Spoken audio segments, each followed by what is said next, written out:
Thank you, Brother Johnson Mar Anacleto. Alright, Paldo. Lahat ng pumaldo, magtaas ng kamay. Alam niyo na yung ibig ko sabihin. Sinabi na ni Kuya Matt kanina. Sino ditong nagagalak na naka-experience ulit siya ng Pasko? Taas ng kamay. Parang wala kayong gana sa buhay. Sino dito yung nakarami ng Pasko? Ayan. Sige, taas niya kamay. Di naman ako hingi.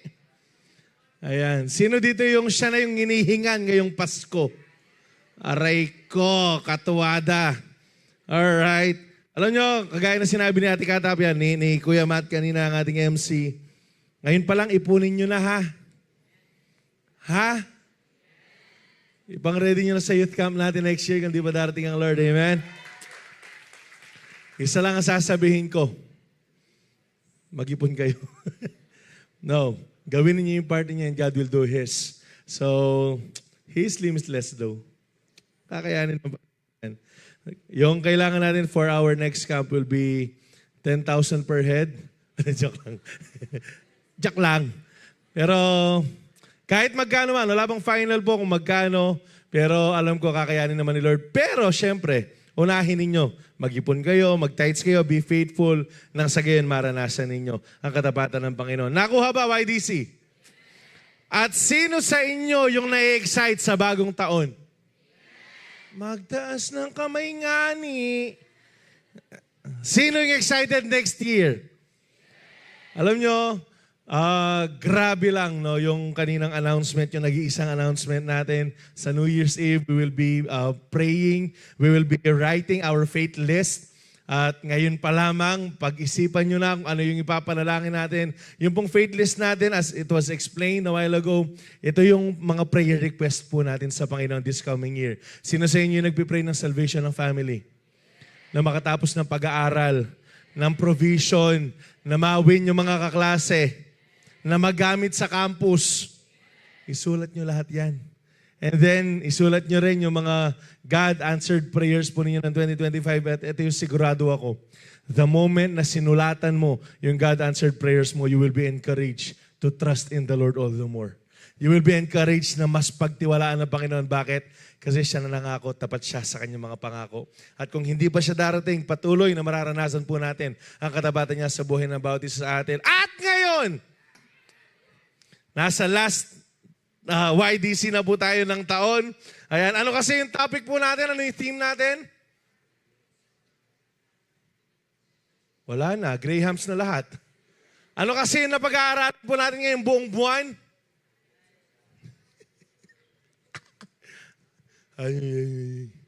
Attributes of God revealed through the birth of Jesus. Pinapakita po yung kung sino ba ang ating pong Panginoon sa kapanganakan ng ating pong Panginoong Yesus. Ngayon, ang napag-aralan na po natin, ito po yung una, pag-ibig.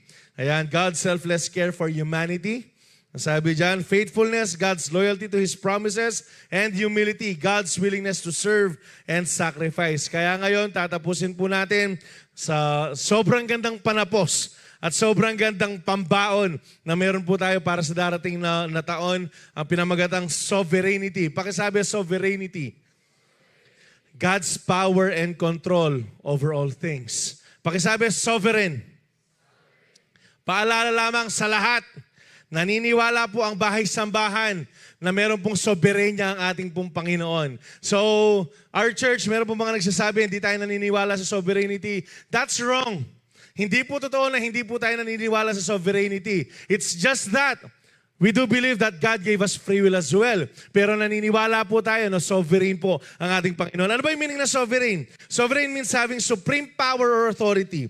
Like God is in control of everything. Not just all ruling, but more like supreme ruler or ultimate authority. God is sovereign, meaning He is, alam natin itong tatlong na ito, kung hindi pa, pag-aralan po natin ngayon, He is omnipotent. Pakisabi, omnipotent. Kapag sinabing omnipotent, ang ibig sabihin, all-powerful. Kaya niya lahat ng bagay. God's power has no limits.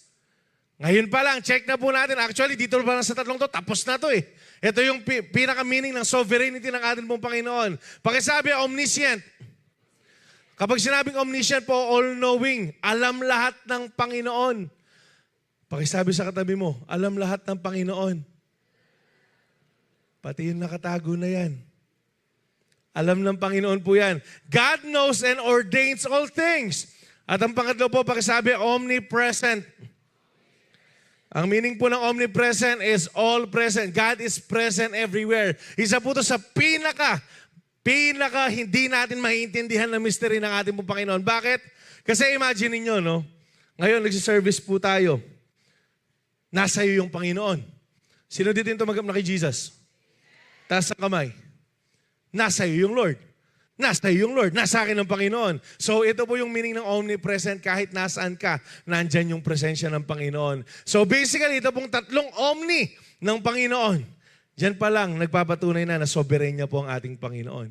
Na wala pong tao yung pwedeng gumawa po niyan. Yes, meron pong mga tao na matatalino, pero walang kasing talino ang ating Panginoon. Meron pong mga tao na kapag kailangan mo nandyan, pero mas wala nang ihigit pa sa Lord. At sabi dyan, meron pong mga meron mga tao na, well, malakas. Samson, one of the greatest, one of the strongest man that ever lived, si Samson. Pero wala nang mas lalakas pa or mas titindi pa sa kapangyarihan na meron ng ating Panginoon. So, dito po iikot ang pag-aaralan po natin sa Psalms 115, verse 3. Our God is in heaven. He does whatever pleases Him. Ginagawa niya kung ano yung bagay na nakapagbibigay kaluguran sa Kanya. God's sovereignty shines bright in Christ's birth. Ang sabi po dito, it was God's plan. Listen to this. It was God's plan, God's timing, and God's way, fulfilling promises, sending the Savior, orchestrating history for redemption. Pakisabi, God is in control. Meron pa rin pong control ang ating pong Panginoon.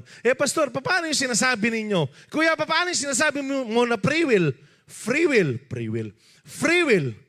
Kung sovereign ng Panginoon, hindi ba siya contradicting? Hindi ba in control niya yung Panginoon, pero meron akong decision sa buhay? Yes, tama po yun. God is 100% sovereign. Yet, man is 100% responsible. Guys, listen to this. Hindi mo pwedeng isisi sa Diyos. Now, Lord, bakit ako ganito yung buhay ko? Lord, bakit ako bumabagsak sa school? Pero hindi ka nag-aaral. Nagigets po ba natin? Pero meron magandang application na sinabi po dito. Ang sabi dito, think of it like a river. Ang sabi dyan. We can choose to swim with the current or against it. But the river's flow still determined by its source. So ito po yung meaning niya. At the end of the day, God's will still prevail. Iba pa rin po ang kagustuhan, ang will po ng ating Panginoon sa ating mga buhay. At simula ngayon, sasabihin ko ito hanggang mamaya, uulit-ulitin ko to, na ulit-ulit po na sinasabi sa atin, the best thing that can happen sa buhay po natin is yung will ng Panginoon. Yung sovereign will ng ating pong Panginoon. So, once again, uulitin ko lang, church, online viewers, sa lahat ng nanonood, ito pong bahay sambahan na to ay naniniwala na sovereign niya ang Diyos na kanyang sinasamba. God is sovereign over the birth of Christ because His divine plan was fulfilled. Di ba na pag-aralan po natin to nung pinag-usapan po natin yung faithfulness, yung promises ng Lord. He is loyal to His promises na kahit gaano man katagal, kapag sinabi ng Diyos, kapag pinangako ng Panginoon, consider it done. Kasi bakit? Tapat po yung ating Panginoon. Kagaya po nito, ang sabi dito, the enemy tried to stop Jesus since Genesis 3:15. Yung pong proto-evangelium po natin. Ito yung first parang idea na merong Messiah sa Genesis 3:15. Gustong patayin. Okay, ni Satan, si Jesus, ever since the world began. Ang sabi dyan, he predicted, he'd crush, Satan said. Pharaoh killed babies, Exodus 1. Ayan, so pinapatay ni Pharaoh yung mga baby. And then, napag-aralan natin to last simbang gabi, Herod tried to kill him. Sa Matthew 2, sino dito yung nagsimbang gabi? Taas ang kamay. Ay, marami-rami. No? I hope this New Year's Eve, makadating po kayo, magpaalam po kayo, alright? At magsiselebrate po tayo dito. Hindi nyo gugustuhin na hindi kayo makapag-attend ng New Year's Eve. Why? merong gagawing matindi ang ating pong Panginoon. So, ang sabi dito, gusto siyang patayin ni Herod. People tried to stone him sa John 8 and Luke 4. And Satan entered Judas sa Luke 22 to 3, Luke 22 and 3, verse 3, to betray him and get him crucified. When Jesus died, ang sabi po ng note po natin dito, the enemy thought that it stopped God's plan. Nung pong namatay si Jesus sa krus ng Kalbaryo, akala ni Satanas sa kanyang mga demonyo, nagtagumpay po sila. But little did they know, ito yung greatest regret na meron sila sa kanilang existence. Satan thought he won when Jesus died, but he did not. Meron nga po ako nabasang komentary ang sabi niya, ito yung pagkakataon na lahat ng rulers na nagpapatay kay Jesus, ruler po dito sa mundo at ruler sa underworld or yung mga spirit world po natin, nagsisi po sila, sanang hindi na nila pinatay si Jesus. You know why? Kasi nagkaroon na ng katuparan yung mga pangako ng Panginoon. Ang sabi po sa Colossians 2:14-15, He canceled the record of the charges against us and took it away by nailing it to the cross. Ito po yung sinasabi po natin kung bakit ang sabi ng commentator na yun, sanang hindi na lang siya pinatay. Kasi bakit? He canceled the record of charges against us and took it away by nailing it to the cross. In this way, sa pagkamatay ni Jesus sa krus ng Kalbaryo, He disarmed the spiritual rulers and authority. He shamed them publicly by His victory over them on the cross. Ang ibig sabihin, yung sineselebrate ng mga demonyo at ni Satanas when Jesus died, akala nila tagumpay sila, pero hindi nila alam. This is the greatest victory that we, humanity, has ngayong oras po na to. Kasi po bakit? Jesus was not defeated. No, He a victor. Nagkaroon po ng victory sa atin sa ginawa niya sa krus ng Kalbaryo. Kaya nga, church, listen to this, YDC. Look at that cross. Mabilis lang. Look at that cross. There on that cross, ayan, yung failures mo nandyan. Yung masama mong past nandyan. Yung mga kahihiyan na meron ka nandyan. Yung kasalanan mo nandyan. Okay? Yung sakit na meron ka nandyan. Yung mga curses na gustong ibigay sa ni Satan nandyan. That's why wala nang condemnation sa atin ngayon. YDC, kaya nga wala nang pwedeng itapon si Satan sa atin ngayon. Why? Because all of them are on that cross already. Jesus paid it all. They were nailed on that cross. Kaya nga wala nang pwedeng gawin si Satan sa atin kung, pakisabi kung, hindi natin siya papayagan. Imagine this. Imagine the life that we have right now. That great blessing that we have right now. Na yung Satan, pandamusakan taya mo. That Satan and his demons, na hindi naman tayo dapat matakot sa kanila, na dapat sila yung matakot sa atin. You know why? Because we are overcomers. Because we are victorious already. Because we are on the winning side and they are on the losing one. Ito po yung dapat na ini-enjoy po natin. Ang nakakalungkot lang, ganyan yung mga mukha ninyo, kakatapos lang ng Pasko. Aren't you glad na meron tayong sinelebrate na Pasko? Aren't you glad na nandito kayo, na pwedeng nagsiswimming kayo sa beach? Dami mga nakabakasyon ngayon no? Na bumalik kayo sa mga ano ninyo. But aren't you glad that you are here in the house of the Lord? Hindi ba, tignan mo yung kastabi mo kung masaya yan. Opo, masaya. Paano yung mukha? Ay, ang saya.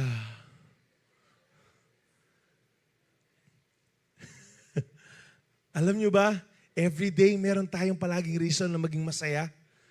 Lalong-lalo na nagpasko. Eh kuya, di naman ako nag-celebrate ng Pasko, di naman yung birthday ni Jesus. Hindi nga yun yung birthday ni Jesus. Actually, sabi po ng mga maraming theologians, yung eksaktong birth date ni Jesus is April 1. Kaya nga yung mundo sineselebrate April Fools. Kasi nga kinokontradict yung kabuhayan po ng ating Panginoong Jesucristo. But then again, aren't you glad that there was this one day that everyone sa kabuuan ng mundo ay nagsiselebrate na merong batang pinanganak na magliligtas ng mundo? Aren't you glad that is the very reason kaya ka nandito ngayon? Hindi ba yun enough na reason para magalak ka? Hindi ba yun enough na reason para ngumiti ka ngayon? Si Sean, hindi pa man, nakaganyan na eh. Alam nyo, magalak kayo. Nakakonti lang ba kayo? Di ba kayo naka-aginaldo? Sabi nga ni Kuya Matt, paldog. Yung iba sa inyo, alam nyo, magalak kayo. The very reason na hindi kayo namatay, hanggang ngayon buhay kayo. Magalak kayo kasi hindi lang kayo yung buhay, pati yung Diyos na sinasamba po natin buhay. Magalak tayo, YDC. Are you there? Eh kuya, paano kung magagalak? Yung kay Exchange po, aloe blocks yung binigay. Kawawa yung bata, nakita niyo yun? Huwag niyong gagawin yun. Alam niyo yung uso ngayon? Hindi ko alam kung meron pa kayong Christmas party kami kasi meron pang 2 Christmas party sa kabuuan ng taon na to. Alam niyo yung uso ngayon? Yung kukuha lahat, anong tawag doon? Yung parang gift for all. Oh, yung mga ganon. Tapos meron akong nakita kahapon, parang sabi niya something brown. Nilagay niya palaka. Kamuting yan. Alam niyo, pwede naman mag-trip-trip, pero huwag naman ganun trippings naman. Alright? Something red, nagbigay hotdog. Alam niyo, masarap makatanggap na regalo, tama. Pero mas masarap magbigay. Kaya nga kung meron pa kayong mga Christmas party, ayusin yung buhay ninyo, ha? Wala lang, segue ko lang. Baka kasi makatanggap akong hollow blocks eh. Pokpok ko sa inyo. 1 Corinthians 2:7-8, no, we declare God's wisdom, a mystery that has been hidden, and that God destined for our glory before time began. None of the rulers of this age understood it. For if they had, they would not have crucified the Lord of glory. Ito po yung sinasabi ko kanina. Iba kasi yung kaisipan ng Diyos. Iba po yung mindset ng Panginoon. Kaya nga, ang sabi po none of the rulers of this age understood it. Kung naiintindihan lang nila yung wisdom ng Panginoon, hindi na nila ipapapatay si Jesus. Kasi bakit? Yun nga yung greatest, ito yung pinaka-pivotal thing that happened sa human history po. Bakit? Merong Diyos na nagkatawang tao, na nagbigay ng kanyang buhay para sa akin at para sa iyo. Kaya nga, nagsisibo sila. At meron pong isang kwento sa Genesis po to. Kwento po ni Joseph, isa po sa mga 12 tribes. Alright? At ang sabi dito, pinakita ng Panginoon yung dream sa kanya that one day he will be worshipped, that one day people will knelt down sa kanyang harapan, that one day he will lead. Ang sabi dito, pero iba po yung nangyari sa kanya.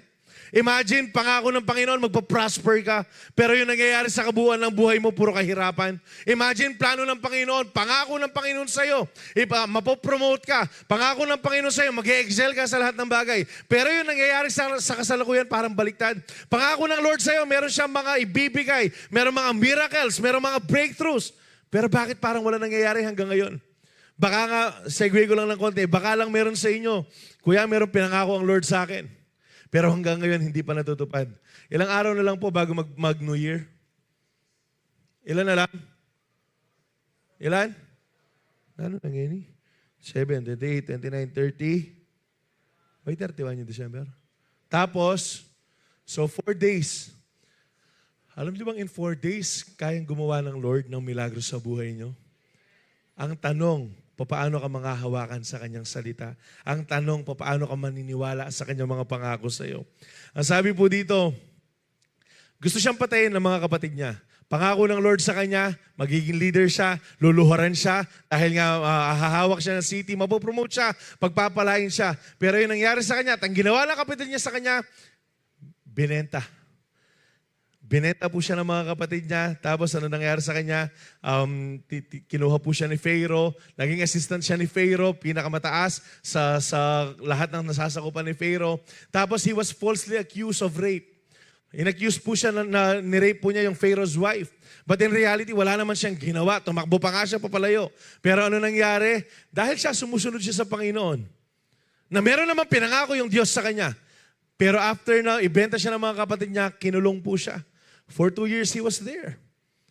Hindi ba't nakakapagtaka na, Kuya, asan yung pangako ng Lord? Asan yung sinabi ng Lord na ganito?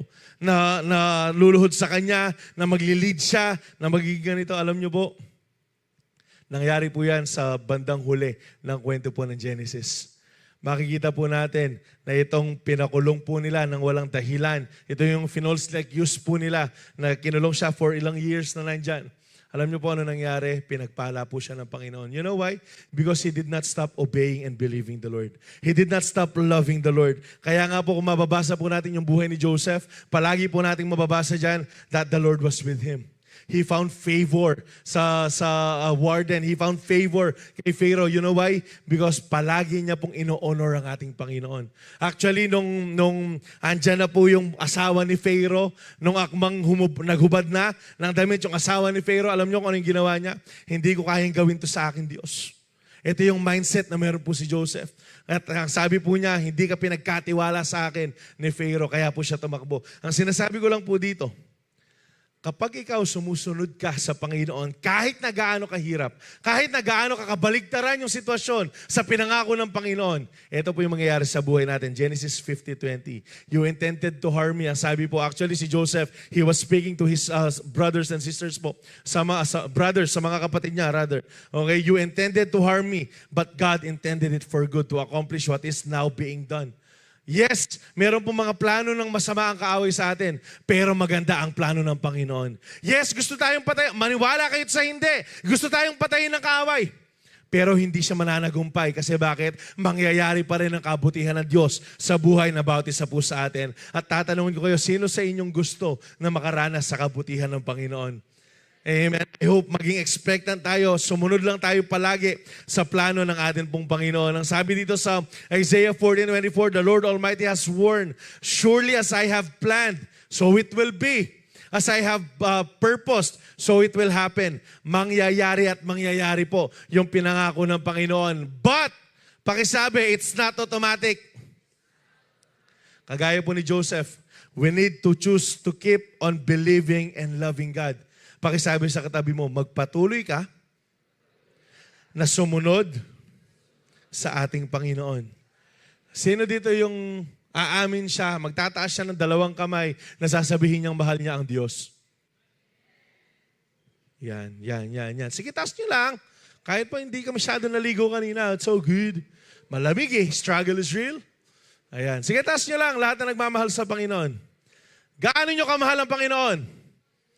Sobra. Wow. Sino sa inyo yung willing ibigay ang lahat para sa Panginoon? Sure. Sige, taas lang ang kamay. Sino sa inyo yung ilalaan niya ang buong oras niya para sa Panginoon? Oh, sige, babaan niyo na. Gaano ka katagal nagbabasa ng Bible? Gaano ka katagal nagpipray? Alam niyo tawag dyan? Aray ko.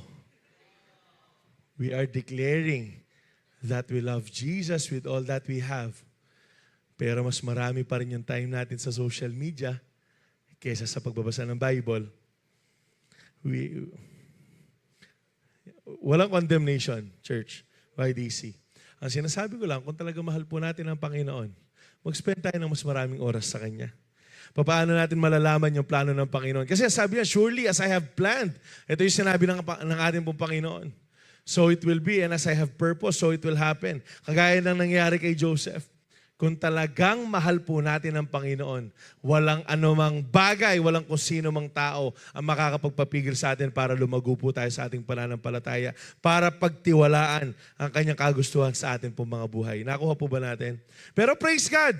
Bakit? Merong Romans 8:28. Ano yung Romans 8:28? Pakita po natin, and we know that all things work together for good to those who love God, to those who are called according to His purpose. I was once like that. I still have that struggle na minsan gusto mo magdududut na lang.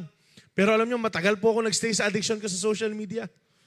Matagal na matagal. I was so into social media, games, lalo na.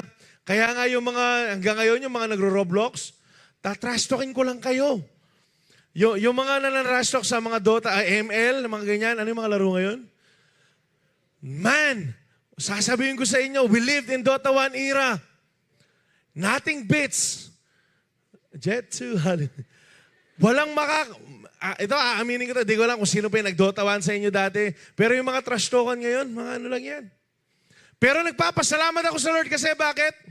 He allowed that thing to happen for me to grow. He allowed that thing for me to happen. Bakit? Para mas makita ko na dapat pala mas pahalagahan ko ang oras ko sa Kanya at hindi sa kung anumang mga bagay. Meron pa bang struggle? Yes, meron pa. I'm not yet perfect. You're not yet perfect. Meron pa mga struggle, but I hope and I pray yung struggle mo ngayon hindi na kagaya ng struggle dati. Kuya, yung struggle ko kasi ngayon, sigarilyo eh. Alam nyo, praise God. Kung nag-struggle kayo dati, 20 packs of cigarette isang araw, paldo. 20 packs? Ano pa yung mukha ng baga mo nun no? Kunyari, 20 sticks kada araw ka dati, Ngayon nag-struggle ka, nakakaisa ka na lang, praise God, may nangyayari. Pero kung yung struggle mo, sinasabi po natin, you are praising the Lord, that you love the Lord. Pero yung 26 na yun, hanggang ngayon, yung 26 pa rin, may problema.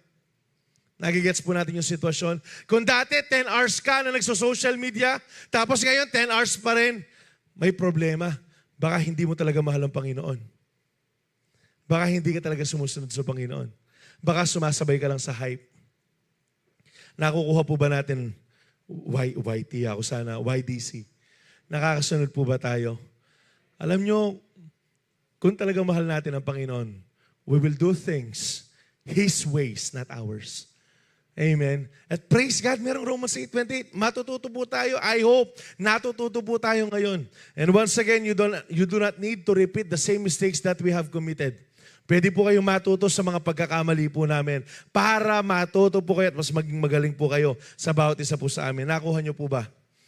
Proverbs 19:21, many are the plans in a person's heart, but it is the Lord's purpose that prevail. Yes, meron tayong mga plano sa buhay. Sino dito may plano sa kanyang buhay? Magtaas ng kamay. Ayun, wala, mabubuhay lang kayo. Kakain lang kayong ininit na spaghetti. Kakain lang kayo ng mga grahams na matigas. Sino dito may mga plano sa buhay? Lahat tayo, meron tayong plano. The very reason kaya ka nandito, meron kang plano eh. Actually, ito nga, pagpunta mo dito, pinlano mo ito eh. Meron kang pinlansya ng mga damit, meron kang niready ng mga damit, kaya ka nag-aaral, meron kang plano eh. Ano yun? Gusto mo maging successful sa buhay, tama, mali. Sino sa inyo yung nagpaplano mag-fail someday? Wala. Sino sa inyo yung nagpaplano na maging successful someday? Lahat tayo gusto natin mag-succeed. Lahat tayo gusto natin umangat sa buhay, tama. Pero ang sabi po dyan, many are the plans in a person's heart, but it is the Lord's purpose that prevails. Kasi bakit? There's a way that seems right to a man. I just forgot the exact verse. But in the end, it leads to death. Kaya nga gusto pa rin ng Lord mapangyari ang kanyang kagustuhan sa buhay po natin para hindi po tayo mapahamak. Ano po yung mga manly way, mga my own way? Ano po yan? Okay lang uminom kasi masaya. Okay lang mag-vape, makipag-fornicate, okay lang makipag-chat, wala naman nakakakita. Yan yung own way po natin eh. Pero dapat yung way pa rin po ng Panginoon. Bakit? Para hindi po tayo mapahamak. For us not to experience that destruction that in the end will lead to death. Ang sabi po dito, people have numerous ideas and ambitions, but these are often subject to change or failure. Yung plano po ng tao sa ayot sa gusto mo mag-fail ka. Bakit? Tao ka eh. Hindi ka naman perfecto. Alam niyo po ba kung ano yung plano ko, yung pangarap ko dati na nag-aaral ako? Kasi ano ako eh, suntok sa buwan lang, parang come what may. Mangyari na lang. O sige, mag-aaral ako ngayon, di wow. Pag-aaral lang. Wala, I'm not even serious about my studies. Not until nag-thesis kami ng fourth year college, yun lang. Pero sa kabuuan ng buhay ko, wala kasi akong alam. Wala akong plano sa buhay ko. Alam mo yung pagka-graduate mo, para ka na lang. Wala kasi. Hindi kagaya ninyo, praise God, kung meron sa inyo, you have this dream to become businessman or teacher. Marami akong alam, teacher and all. Praise God for that. Pero ako wala akong ganun. Kaya nga ang hirap sa akin kasi bakit? I was just living for a particular day. Ang gusto ko lang yumaman pero hindi ko alam paano. Sino sa inyo yung gustong yumaman? Okay. Ako ganyan din ako pero hindi ko alam paano kasi nga bakit? Wala akong plano. Mahirap yung walang plano. Pero mas mahirap kung meron kang plano pero against siya sa plano ng Panginoon. Kasi bakit? Ang ibig sabihin, yung course ng buhay mo papunta na sa distraction. Pero alam nyo tayong lahat, praise God, kaya kayo nandito. Nag-prevail pa rin yung plano ng Panginoon. Nanagumpay pa rin yung plano po ng Panginoon. Ang sabi dito, God's plan is certain and will ultimately be fulfilled regardless of human schemes. And yung last, yung encouragement niya dito po sa verse na to, this verse serves as a reminder to submit our plans to God and trust His purpose sa mga buhay po natin. Kaya nga kailangan mas pagtiwalaan po natin siya. Kasi bakit? Mas alam niya yung nakabubuti para sa atin. Amen po ba? Paulit-ulit ko po sinasabi to, kung meron kang plano na maganda sa buhay mo, that's good. Pero palak yung Kapampangan, mas mahigit na maganda yung plano ng Panginoon kaysa sa plano po natin sa mga buhay po natin. Kaya nga, anong gagawin po natin? Let us submit to God's plan. Amen po ba? Meron lang akong nalagay dito sa discussion po namin last Friday. Kahit plano kang patayin ni Satan, Maniwala kayo sa hindi, gusto kayong patayin ni Satanas, lalo na kung seryoso kayo sa inyong pananampalataya. Kahit plano kanyang palungkotin, i-break, kahit plano kanyang gawing anxious sa mga bagay-bagay, kahit plano kanyang gawing depressed sa mga walang katuray-turay na bagay, kahit plano kanyang gawing kahit anuman or pabagsakin sa iyong buhay, alam nyo, ito lang yung katotohanan. God's purpose will always prevail. Kaya nga ang ibig sabihin, simple lang kapatid, hindi mananagumpay ang kaaway. Kasi bakit? Tayo yung mga mananagumpay dahil nagtagumpay na ang ating Panginoon sa krus po ng Kalbaryo. Hallelujah. Ito po yung dapat na panghawakan ng bawat isa po sa atin. Pangalawa, God is sovereign over the birth of Christ because His timing was so timely. Wordplay. His timing was so timely. Ang ibig sabihin lang niyan, His timing was so perfect. Sobrang perfect po ng timing ng ating Panginoon. Sino naniniwalang perfect yung timing ng Lord? Taas ang kamay. Dalawang kamay. Sino naniniwalang perfect yung timing ng Lord? Sino yung mga nagmadali sa inyo sa love life? Ako na lang yung honest eh. Karamihan. Wala, kami na lang matatanda. Ayaw umamin ng iba.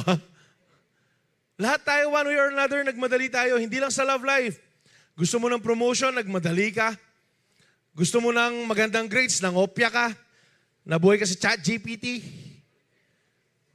Uy, meron detector yan. Baka kala nyo, wala. Nakikita kayo, Ru. Dahil sa gusto mong madaliin yung mga bagay-bagay, ginagawa mo na yung pamamaraan mo kaysa sa pamamaraan ng Diyos. Kaya ka nga nagkakamali. Kaya nga po tayo nagkakamali. Alam nyo ba, even yung pong kapanganakan ni Jesus sa manger, hindi po yan aksidente. Perfect timing po yan ng ating Panginoon. Ang sabi dito sa Galatians 4:4-5, But when the fullness of time had come, God sent forth His Son, born of woman, born under the law, to redeem those who were under the law, that we might receive adoptions as sons. Alam nyo ba, prophecy ito na na-fulfilled. Kaya kagaya na sinabi ko kanina, grabe po yung faithfulness ng Lord sa kanyang mga pangako.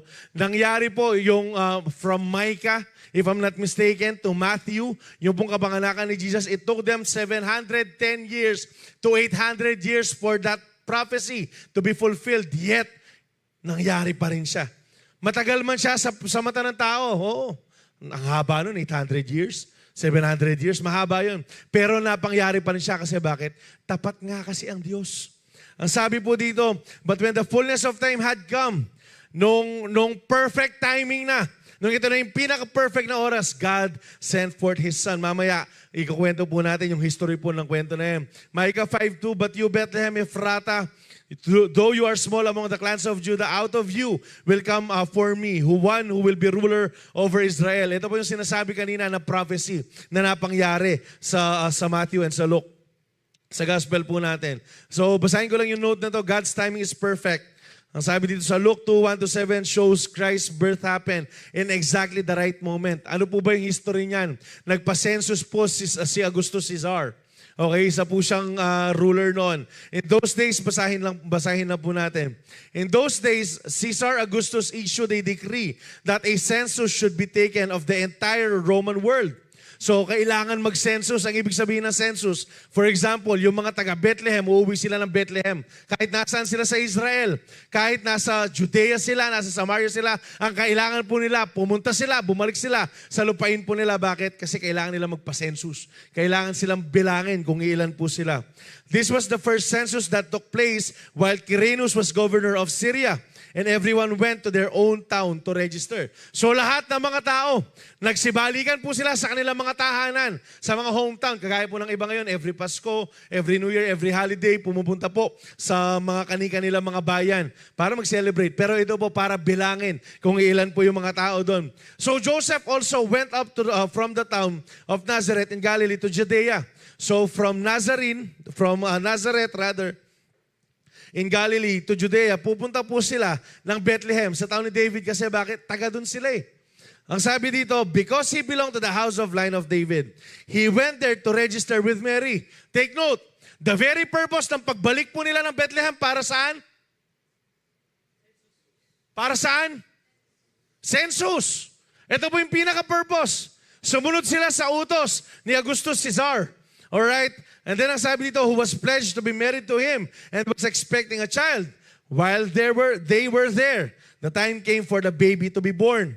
And she gave birth to her firstborn, a son. She wrapped him in clothes and placed him in a manger because there was no guest room available for them. Kaya po walang guest room. Okay, kaya po sa manger pinanganak si Jesus. Not because people are rejecting him that time. Hindi. Kasi wala lang pwesto. Kung meron mga hotel noon, puno yung mga hotel. Kung meron mga inn noon, puno yung mga inn. Kasi nga bakit? Nagsisibaligan po yung mga tao sa kanilang mga lugar. Okay, they were not rejecting Jesus. Puno lahat, walang bakante. Pero alam nyo kung ano yung naging available that time for Jesus? Yung manger. Yung manger po yung naging available para po sa ating Panginoon. Remember this, yung pong manger, dyan po kumakain yung mga hayop. Stable. Hindi po yan pang tao. But that is what available dito po sa panahon na to. Kaya yan po yung ginamit ng Panginoon. Gusto ko lang check natin to. Segue ko lang ng konti. No? Habang nagre-review po kanina, meron akong pastor na pinapakinggan. Ito yung sinabi niya. Kahit gaano ka kagaling, kahit gaano ka katalino, kahit gaano kaganda yung buhay mo, hindi ka gagamitin ng Lord kung hindi ka magiging available.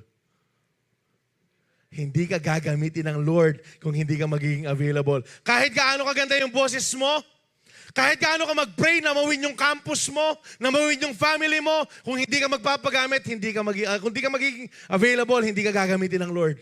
Hindi gagamitin ng Lord yung mga hindi available para sa Kanya. Ang sabi po ng pastor na to, your greatest ability is your availability. Your greatest, church, listen to this, your greatest ability is your availability. Alam nyo, meron pong mga nakapagsasabi dati na, actually, meron tayong mga minister, ako mismo, hindi na ako lalayo, gamitin ko na lang yung sarili ko. Kapag ginawa mong available yung sarili mo, hindi titignan ng Lord yung kakayanan mo. Sabi ng quote, God does not call the qualified.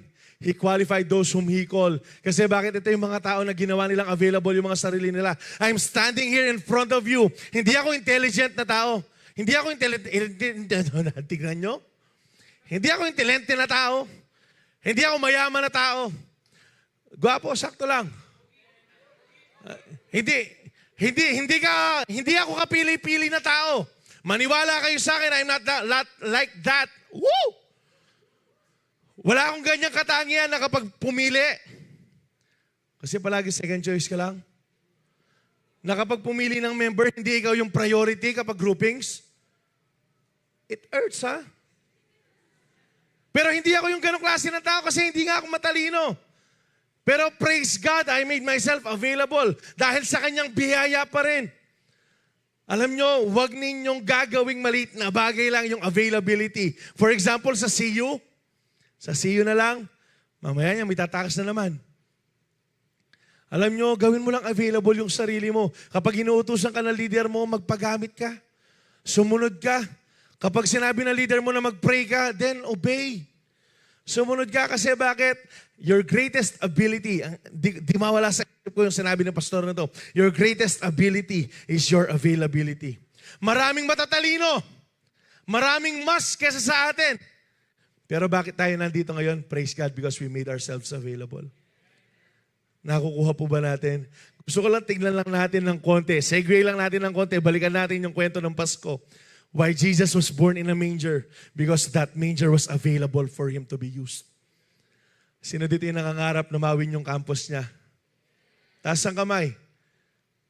Praise God, no? This year, sa campus umpukan po natin, kung di ako nagkakamali, 400 plus youth yung nare-reach out po natin regularly. Meron tayong ilang less than 100, more or less 100 data na na-invite po natin sa church. Pero is that enough? Ito na lang, pinag-pray natin kanina to. Maraming naghahangad ng 10,000 souls. Sino dito yung nagpe-pray ng 10,000 souls? Gusto mo bang matupad yung 10,000 souls na yan? Then make yourself available para magamit ka ng Panginoon. Magpagamit ka sa Diyos. Tama na sana yung pagkakataon, yung pamumuhay natin na nabubuhay tayo para lang sa fleshly desires natin. Tama na sana yung pagkakataon na nabubuhay tayo para lang i-please natin yung mga sarili natin. I hope next year, kung hindi pa darating ang Panginoon, lahat ng mga nandirito ngayon magpagamit tayo para sa kapurihan ng Diyos.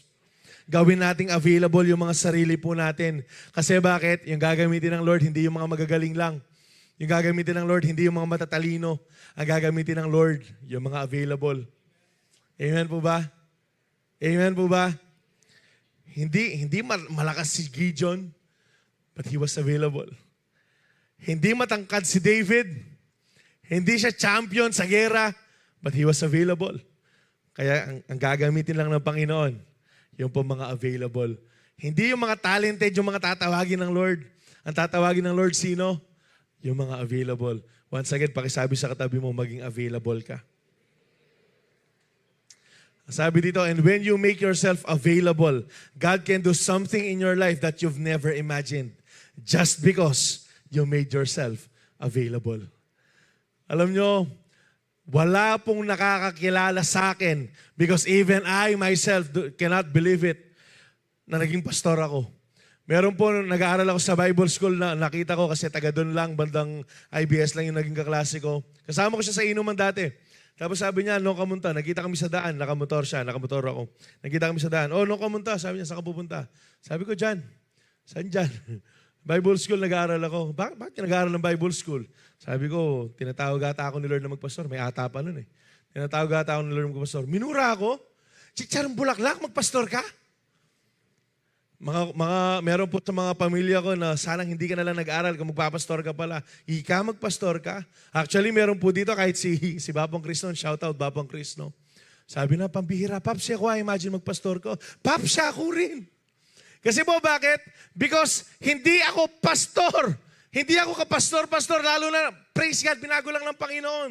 You know what I did? Hindi po sa akin to, papuri po sa Panginoon. Dahil lang ginawa kong available yung sarili ko para sa Diyos. Sumusunod lang ako sa mga pinapagawa ng Lord sa akin, sa mga pinapagawa ng leader ko sa akin. Minsan hindi ko siya naiintindihan. Minsan hindi ko, bakit? Bakit palaging ako yung inutos mo? Ito pala yung dahilan. May purpose pala yung Panginoon. Kasi bakit? Ginawa mong available yung sarili mo sa pagpagamit sa Kanya. Kaya once again, sa darating po na taon, sinong willing magpagamit sa Diyos? Sinong willing gawing available yung sarili niya sa Panginoon? Eh kuya, hindi naman ako marunong kumanta. Yung ministry, hindi lang po dito sa pulpito. Yung ministry, hindi lang po sa pagkanta, sa pagpipreach, hindi lang po sa pagtugtog. No, it's more than that. Lumabas ka, wag ngayon. Paglabas mo ng church, sa bahay mo, sa paaralan mo, sa pinagtatrabahuhan mo, yun yung pwede mong maging ministry. Magtayo ka ng campus umpukan, ng company umpukan. Yun yung ministry mo. Amen ba, YDC? His timely, may wordplay ko kasi. His timing was so timely. Kaya nga sabi po ng Ecclesiastes 3:11, He has made everything beautiful in its time. Kaya nga po, kung nandito na rin lang tayo, magtiwala na tayo sa perfectong timing ng Panginoon. Amen. Sa lahat ng aspeto ng ating buhay.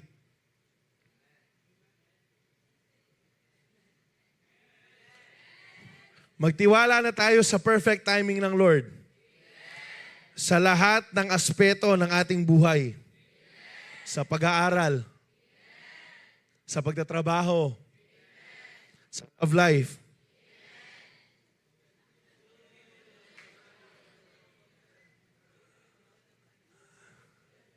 Sa pag-aasawa,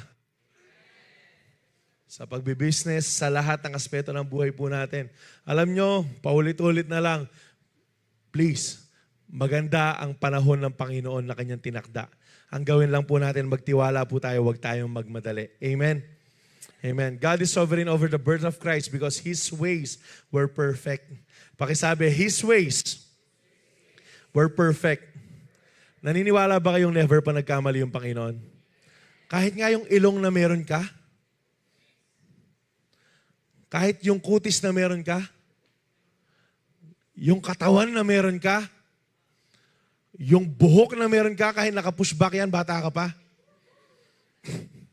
Ano yung pushback? Naka-push agad sa back. Hindi yung pushback na gawit. I mean yung alimpuyo. Lahat, kung sino ka, hindi po nagkamali ang Diyos sa'yo.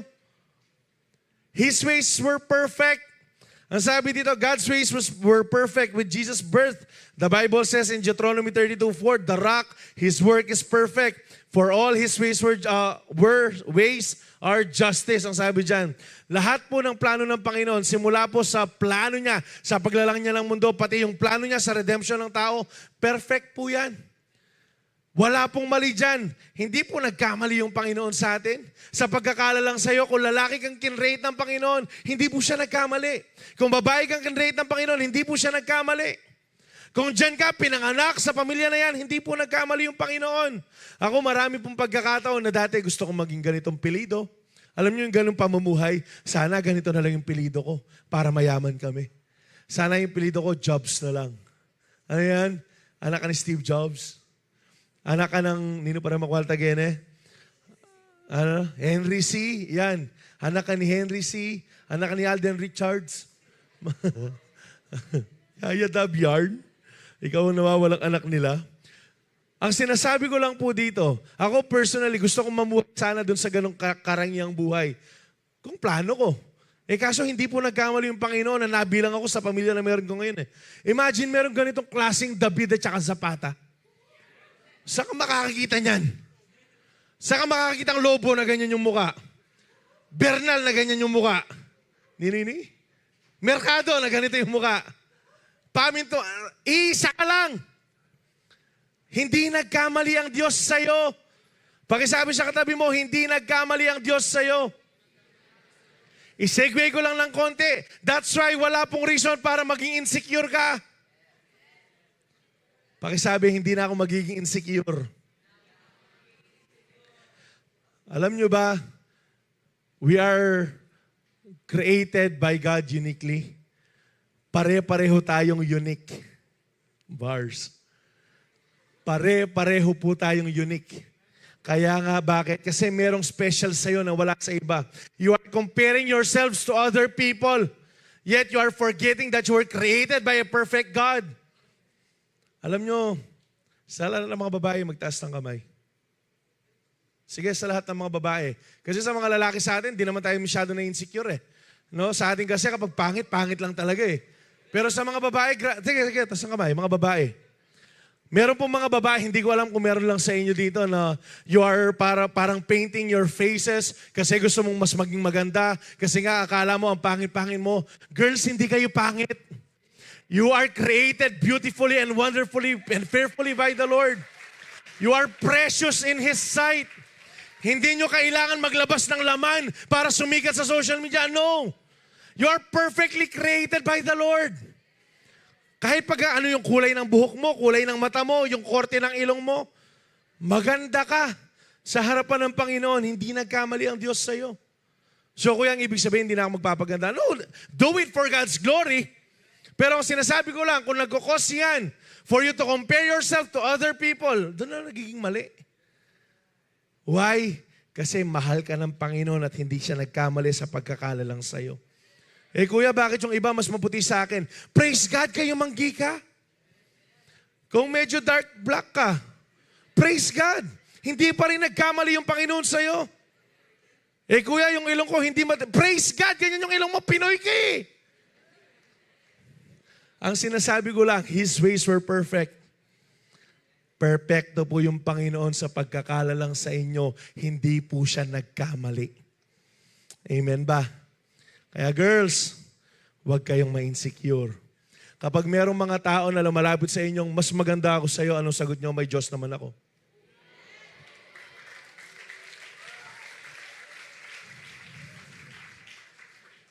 Ikaw, pangit ka ako, maganda ako. Bakit? Ligtas ka ba? Hindi, joke lang.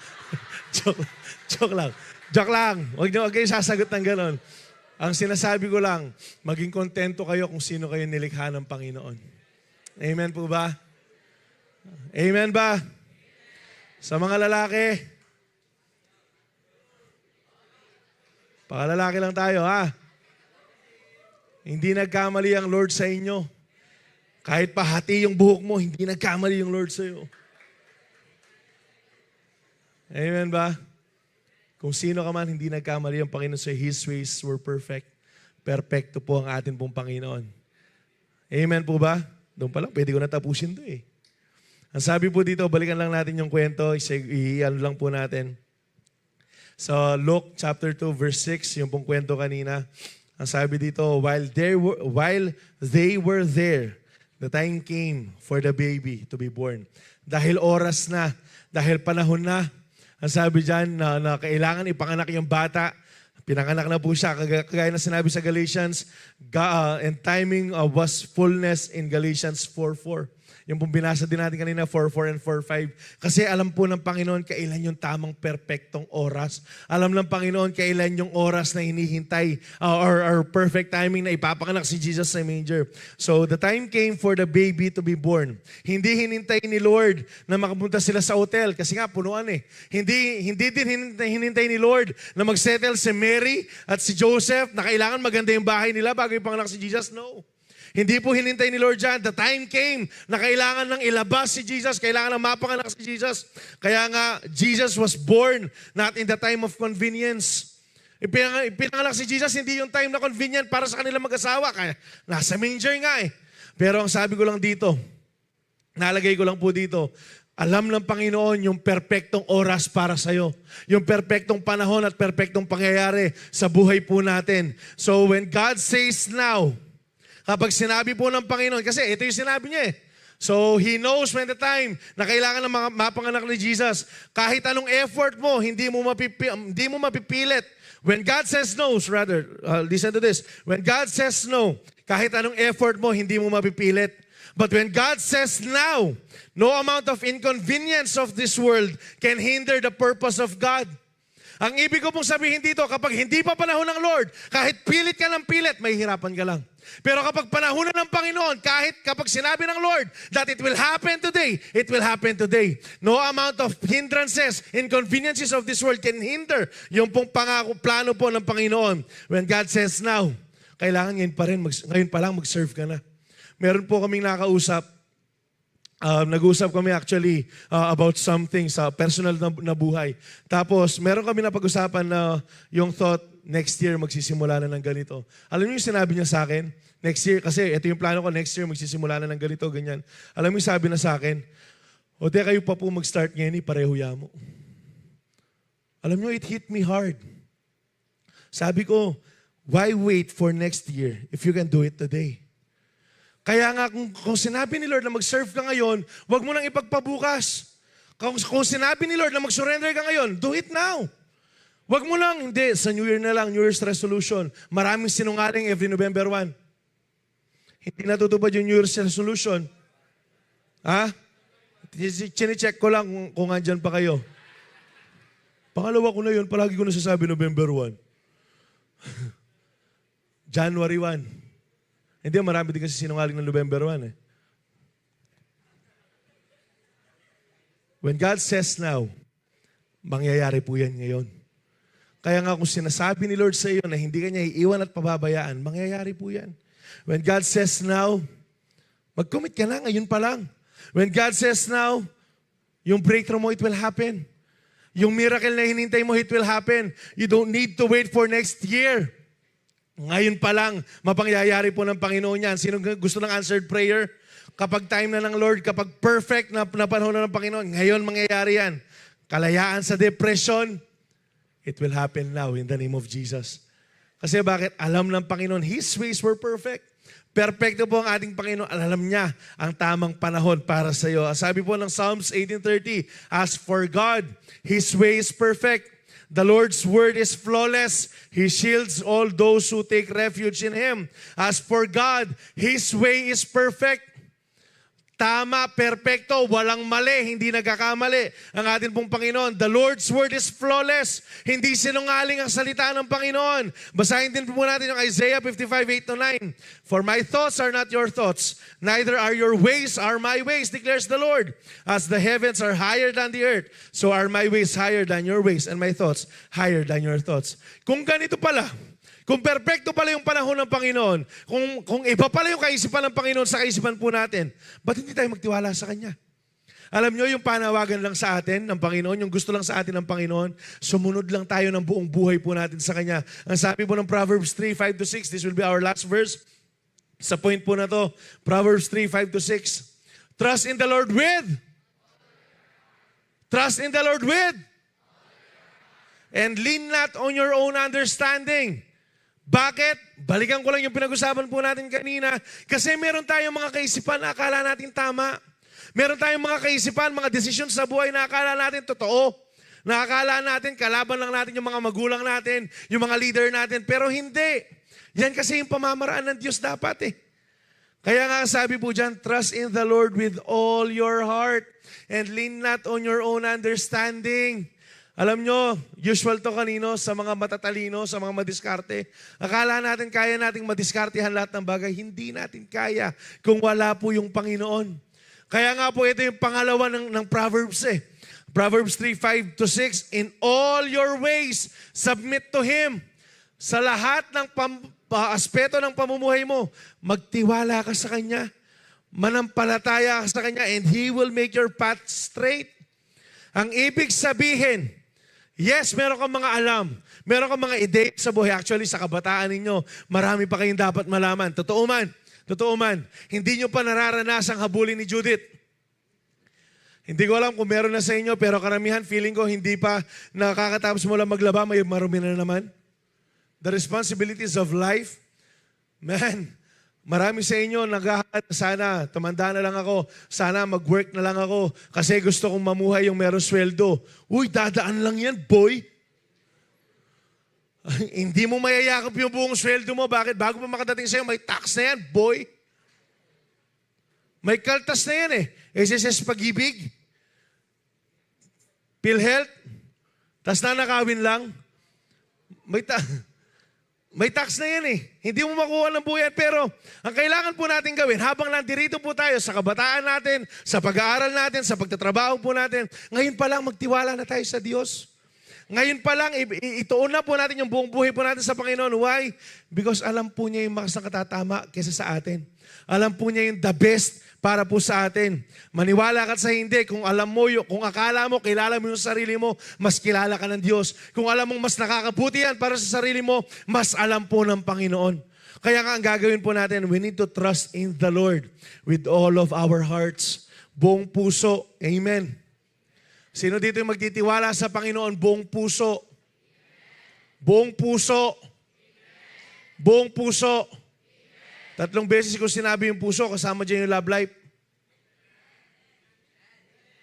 Talagang kapag love life, numinipis eh, no? Hindi, kasama po yan. Baka humingi din kayo ng last hug.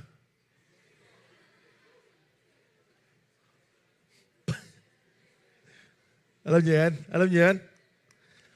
Pwede last hug. Dinidimanda ngayon eh. Huwag nyo lang alamin kung hindi nyo pa alam. Pero trending yun ngayon eh. Gusto lang magpahatid.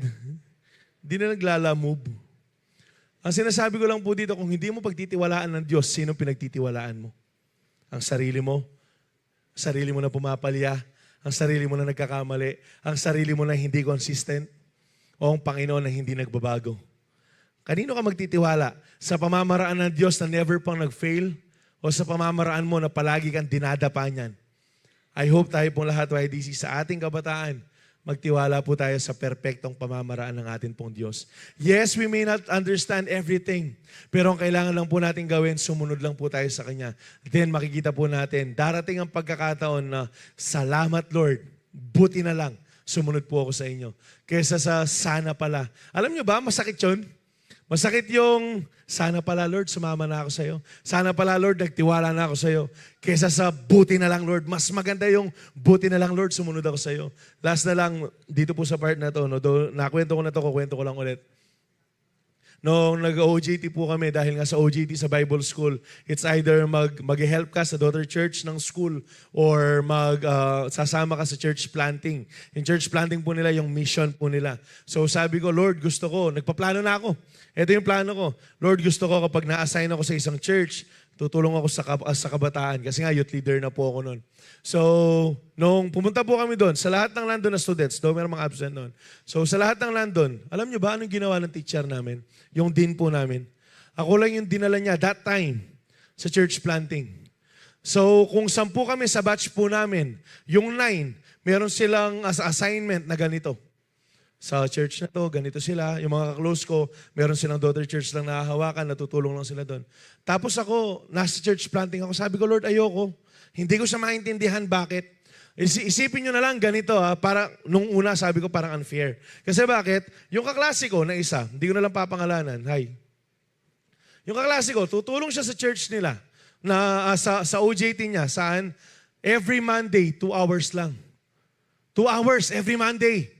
Alam nyo ako, gaano karaming araw yung kailangan ko, yung demand sa akin ng OJT, simula Wednesday hanggang Sunday. Wednesday, merong Bible study dyan.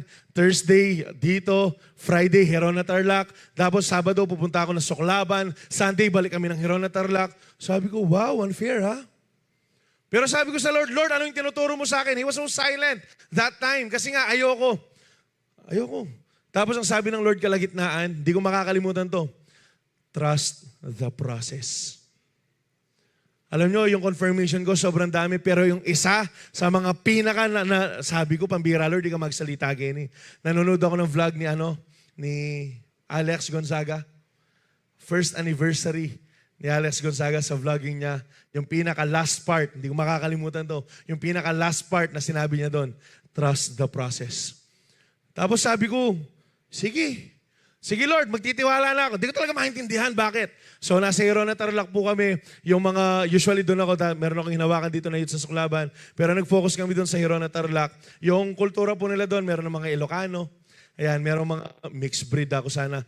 Mga hindi kapampangan. Alright, so nandun, siyempre iba yung kultura ng mga Ilocano, ganyan. Alam nyo yung kabutihan loob ng Panginoon, buti na lang.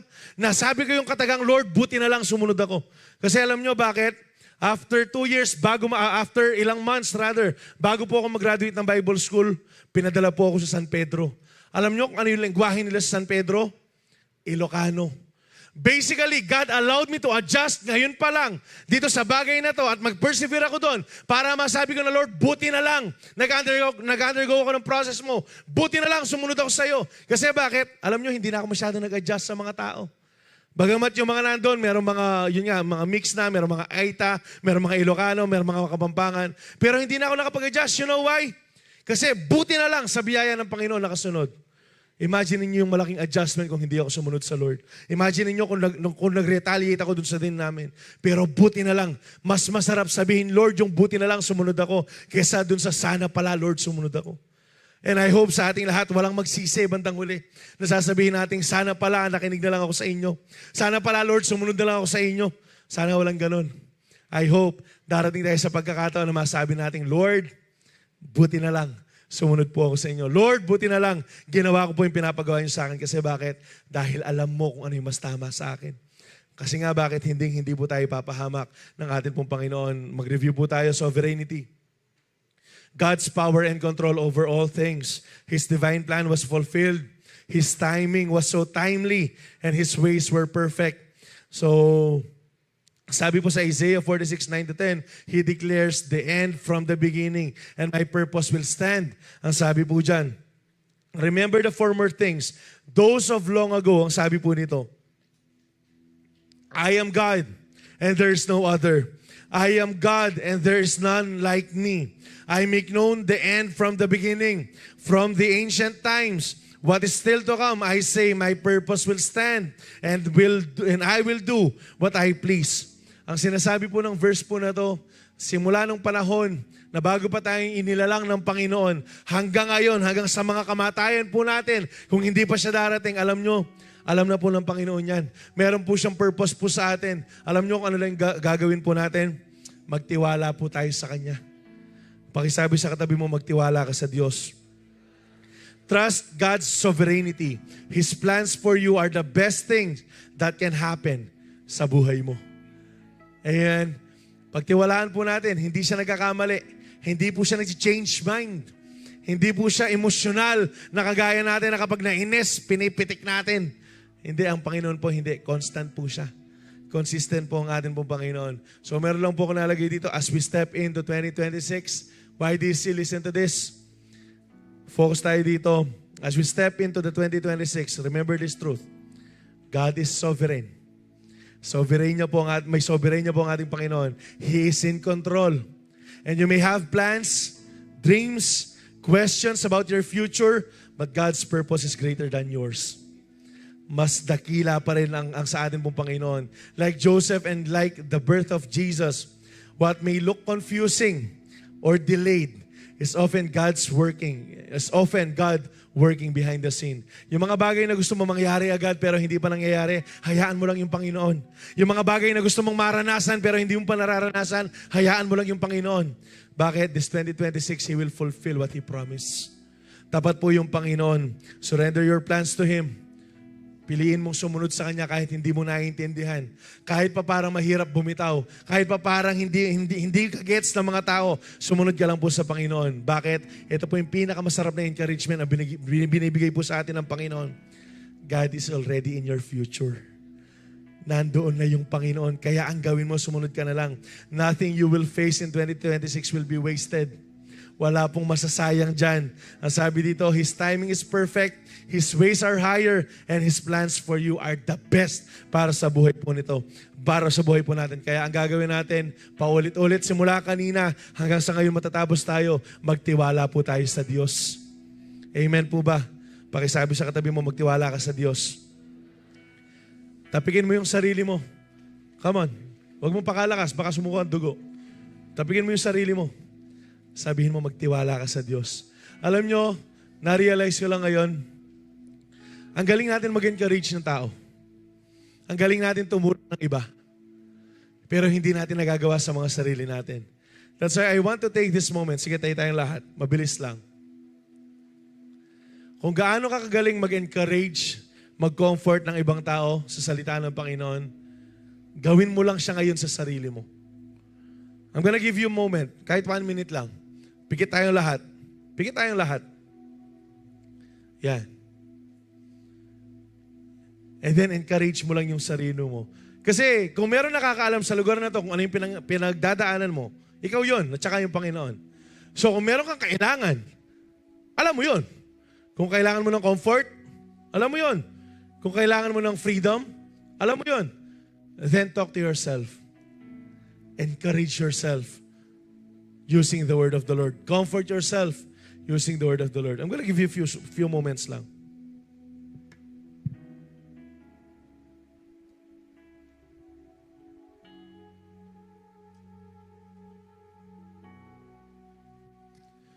Because we are so accustomed in encouraging other people, but we are forgetting that we can encourage ourselves as well. Sige lang, I'm gonna give you a few moments lang. Hindi naman tayo nagmamadali. Kung ano yung kailangan mo, sabihin mo sa sarili mo, gamit ang salita ng Panginoon. Kung wala kang pera, alam mo naman na provide ng Lord, then talk to yourself about God. Encourage yourself kung gaano katapat ang Diyos. Kung kailangan mo ng comfort, mas kilala mo yung sarili mo. Kung kailangan mo ng peace, mas kilala mo yung sarili mo. Merong peace sa ating Panginoon. Hallelujah. Sige, tingin tayo dito lahat. Ngayon, last na lang, sorry. Ito, ginawa namin to early this month. And I found it helpful maging sa sarili ko. Kasi we are stepping sa New Year na ibibigay ng Panginoon kung hindi pa siya darating. I'm gonna give you 1 minute. 1 minute lang. Itatime ko yung sarili ko. Tapos, pikit kayo ulit.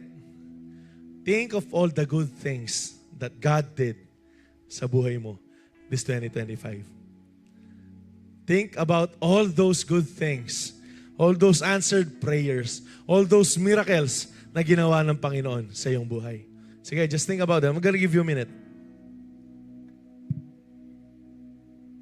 Lahat ng answered prayers, lahat ng breakthroughs, lahat ng blessing, lahat ng restoration, lahat ng healing. Think about them.